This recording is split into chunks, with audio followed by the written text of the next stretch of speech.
Assalamualaikum warahmatullahi wabarakatuh. Selamat malam semuanya. Ketemu lagi di mata kuliah Komunikasi Data. Hari ini kita akan belajar bagaimana masih lanjutan yang minggu lalu, yaitu pengkodean data. Di mana minggu lalu kita sudah belajar pengkodean data, kemudian ada teknik encoding. Nah, sedikit saya ulas kembali bahwa teknik encoding di sini ada data digital sinyal digital, data analog sinyal digital, data digital sinyal analog, dan data analog sinyal digital. Oke, selanjutnya yang perlu saya sampaikan pada data digital, sinyal digital adalah bahwa sinyal digital atau discrete deretan pulsanya terputus-putus. Tiap pulsa merupakan elemen sinyal data biner ditransmisikan melalui pengkodean dalam bentuk elemen sinyal. Jadi, dalam data digital ini dalam bentuk biner, ini akan di deretan biner yang akan ditransformasikan atau dikirimkan dari penerima atau sumber ke pengirim. Sorry, dari sumber ke penerima. Oke, kemudian di sini ada teknik pengkodean bahwa ada data analog dan sinyal digital. Nah, teknik yang paling sederhana yang mau ditekankan pada data analog sinyal digital adalah ada PCM, yaitu mengambil sampel data analog secara periodik dan mengkuantisasinya. Dan kemudian pada data analog dan sinyal analog ini ada teknik dasarnya adalah ada AM, amplitudo modular, kemudian frekuensi, dan PM.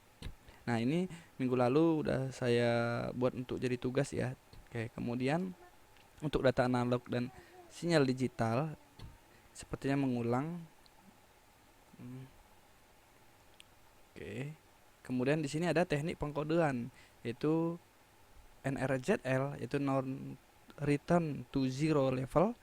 Kemudian ada NRZI, yaitu inverted. Kemudian ada bipolar, pseudo ternary, Manchester differential, B8Z dan XDB3 ya. Nah, ini nanti akan dibahas setiap kelompoknya semua. Hanya mengulas previewnya saja di sini. Yang pertama adalah tentang non return to zero level atau NRZL, di mana pada teknik decoding ini adalah dua tegangan, yaitu bit 0 dan 1, yang mana ada terjadi perbedaan tegangan antara 0 dan 1. Kemudian jika binernya 0 maka tidak ada tegangan yang menampilkan ya.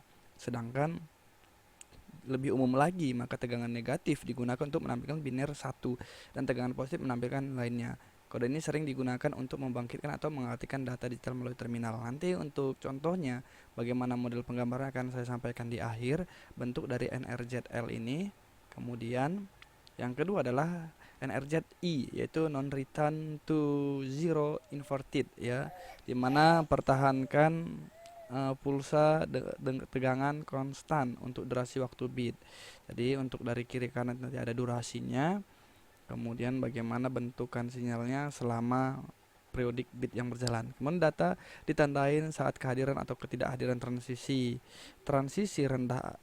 Transisinya bisa menjadi rendah ke tinggi atau tinggi ke rendah pada permulaan bit, menunjukkan biner 1 tanpa transisi menunjukkan biner 0. Jadi kalau binernya 1 berarti menunjukkan permulaan bitnya, sedangkan jika tidak ada transisi maka menunjukkan binernya 0. Contohnya adalah pengkodean diferensial atau sama dengan Manchester ini. Kemudian ini kekurangan dan kelebihan. Untuk kelebihan dari NRZ ini, baik NRZ I dan L, yaitu kebal terhadap noise, ya tidak mudah terpengaruh oleh tegangan. Efisiensi juga dalam penggunaan bandwidth. Kemudian kelemahannya adalah kurangnya kemampuan sinkronisasi.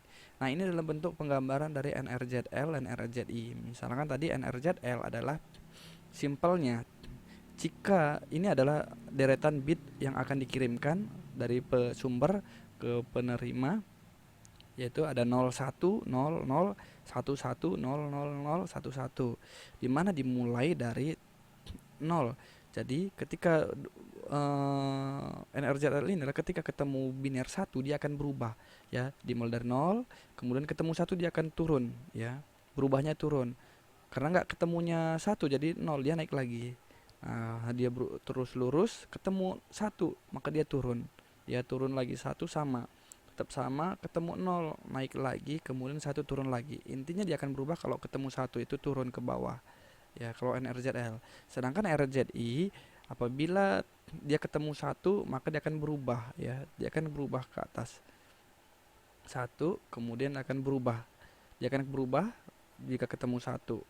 Kemudian lurus terus, ada satu berubah lagi. Ada satu berubah lagi. Terus ikut terus walaupun di atasnya satu, nol, nol, maka dia tetap lurus ngikutin yang perubahan terakhir. Kemudian ketemu satu lagi berubah lagi, ketemu satu berubah lagi. Ya, itu dia.